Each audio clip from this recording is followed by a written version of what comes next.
40 years, and they are still are by the government, and it hasn't really got us very far. So don't be fat-phobic, but get it from good sources, is what I'm just saying. All right? Is that okay? You answered your question? Yeah, that's great. It's various sources, really.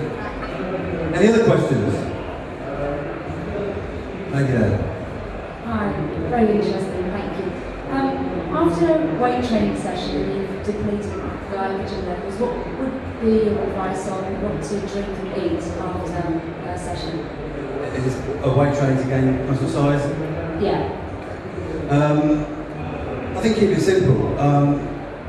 Post-workout is the time that I do actually recommend supplements over food, because speed is of the essence. Okay? You've all heard of whey protein. I'd be surprised if anybody hasn't heard of whey protein. Whey protein is a very good source of protein because it's very quickly digested and absorbed. It's what we call naturally semi-elemental. Now, semi-elemental means it's already short-chain peptides. Now, peptides are the chains that make up proteins, and the short chain are going to be digested and absorbed a lot quicker. So, naturally semi-elemental, meaning you'll digest it and absorb it, get into the blood, start doing its stuff, repairing after the workout quite quickly.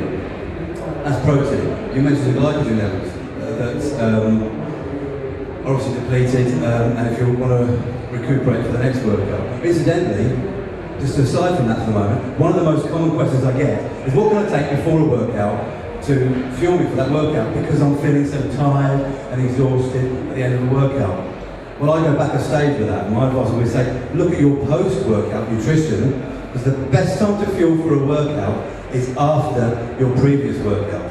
Because you've just, like you've asked, like your glycogen stores, they've been depleted. You've not repleted them properly. So how can you expect to train all right the next day? So what I say there is some good sources of carbohydrate supplements there. Dextrose has been around for years, is adequate for many. Maltodextrin powder, which is a complex carb powder. If you're really top level, if you've got to recuperate, if you're a top level athlete or a bodybuilder, you could use some of the low molecular weight ones. Waxy base carbon is a bit of controversy around at the moment, so I need to keep up to speed on. Or Vitago, which is a registered trademark, but it's under various brands. I know some of them here do Vitago today. They're absorbed a lot quicker and go to store a lot quicker than the others. If the run-of-mill view here, dextrose or multidextrin, or maybe a combination of both, due to the osmolarity is maximum. You get maximum absorption of them both. So to answer your question, whey protein and some simple carbs. Then follow that up 45 minutes an hour later with a good meal. Okay, a good meal of low GI carbs and maybe some protein and some veg as well. Anything to add, Drew? Obviously what James is saying is correct, and I really do agree with that. If you haven't fueled yourself before a workout, you've messed up the last time. Obviously, whole diet is involved. Now, post-workout's really important. It's one of the best times to get carbohydrate because your body actually sticks it where you want it to go. A lot of it goes into muscle cells and so on. At Chelsea Football Club, we use something called 4 in 400. 404, right? Which is 400 grams of carbohydrate in 4 hours. Now, carbohydrate and protein together, as James mentioned, that's even better. Muscle glycogen is, you get more recovery from that, more resynthesis if you combine those two things. But what I'd also add is that from mouth to muscle, it takes some time. Think about it, you've got to swallow it, it goes into the digestive tract, it's to be absorbed, it has to pass through the stomach, be absorbed, go around in the blood, reach the muscle, and go into the muscle cell. That takes time. So I'd argue that post-workout shake, if you're drinking it, the second you put your last, you put your weight down for your last set, you started too late. Because damage, that's what we're trying to recover from. That's the process. When did the damage start? Well, it started on my first heavy set of deads, Unless it's, dog crab training or something like that, you're going to do your heaviest movement first, your hardest movement first, Well, that's when you should start. And so, a little bit of what would be your normal post-workout shake, 10-15 minutes beforehand. We're not taking a huge amount here, But, you know, just a few gulps, nice and dilute, not too much because you don't want to feel stomach on those squats. That really helps recover. So that's peri-workout, peri-bracketing. Before, after, and simply during as well. You know, during workouts, so obviously, continue through. So that little before element, great for recovery. Who else has a question? Next question down the front here, Vicky.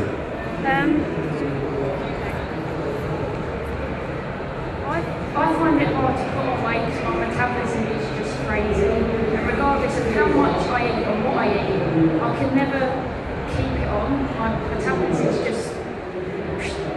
And I don't know if you can advise me anything to me or anything that I can take to help keep weight off. I'll let Drew take this one first, and I'll answer it. Cheers. Well, yeah, what you're looking for mostly is easy foods to get that are healthy in inverted commas, but are convenient and a high nutrient density because they're going to be easy for you to eat. Now, obviously, things like nuts and seeds, dried fruit to a certain extent, those types of things, they're easy to carry, they're portable, they're highly calorific, they're very nutrient dense. So, those are the types of things to look for. But consistency, again, consistency is huge. You've got to get the job done day in, day out. It's kind of why I say nutrition is a little bit boring because you're looking at the time, So you have to make it a no-brainer. I like clients I work with to not have to think too much about what they're doing, but to just get into the habit of doing it. And that's where you get good like that. You don't like habits that need to like that. So, but nutrient dense food, but as I say, making those habits stick in the first place. Yeah, I'll go along with that certainly. Also to add to what Drew said, you might be the sort of person that needs to spread your meals even more through the day, maybe eating 8 times a day, but also targeting it correctly. I mean, are you fine with hunger point of view? Can you eat it? Or is it just the volume you struggle with? I think it's the volume I struggle with, and I'm a carb monster. I can eat carbs all day long, but I struggle with protein. And I can get intolerances to protein as well. I think he says he struggles with the volume with high amounts, and I'm fine with carbs, I struggle with protein. You might, as a way supplements might come in with you, just convenient sources. And I think you've just got to split it up and maybe sort of target it around your training a bit more as well. Like your pre-workout meal, even though it might be an hour and a half before your workout, and post-workout. I think, from what the other lady said, you might need to be eating even more than normal, than you could normally. A bit more protein, but really a lot more carbs straight afterwards. And in your post-workout meal as well, make that a hanger, make that a big one. They're the ones that's going to help. Alright? Okay. Next question. Gentleman down the front here.